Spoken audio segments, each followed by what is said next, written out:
عید کے معنی ہوتے ہیں جو لوٹ کر آتی ہے، بار بار آتی ہے، اسی لیے اس کو عید کہتے ہیں، خوشی کا موقع بھی کہتے ہیں۔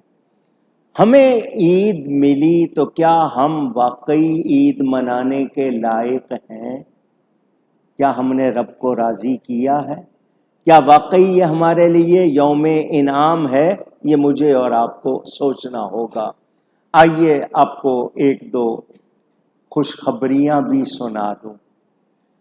حدیث شریف میں ہے، روزہ دار پورا مہینہ روزہ رکھ کر جب نماز عید ادا کرنے کے لیے عیدگاہ میں، مساجد میں، میدانوں میں جمع ہوتے ہیں تو اللہ تعالی فرشتوں سے فرماتا ہے، اے فرشتوں، کیا بدلہ دیا جائے اس مزدور کو جس نے کام پورا کیا، محنت پوری کی؟ فرشتے عرض کرتے ہیں، یا اللہ کریم، اس کو پوری اجرت دی جائے، مزدوری دی جائے۔ اللہ تعالیٰ فرماتا ہے، میرے فرشتوں تم گواہ ہو جاؤ، میں نے ان سب کو بخش دیا ہے۔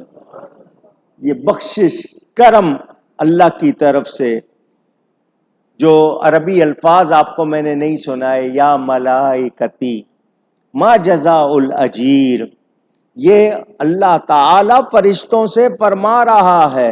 اللہ کو کوئی ضرورت نہیں، ان کو گواہ بنایا جاتا ہے، اور پھر حکم ہوتا ہے، فَيَقُولُ يَا عِبَادِي لِي صُمْتُمْ وَلِي صَلَّيْتُمْ انصرفوا مغفوراً۔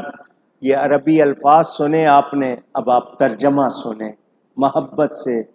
اللہ فرماتا ہے، اے میرے بندو، تم نے میرے لیے روزے رکھے، میرے لیے نماز پڑھی، رات کو جاگے، نماز تراویح بھی ادا کی، اب تم عید پڑھنے آئے ہو، نماز عید ادا کرنے آئے ہو، تو عید کی نماز کے بعد پھر جب تم بکھرو گے، نکلو گے، تو اس حالت میں کہ تم بخشے ہوئے ہوگے۔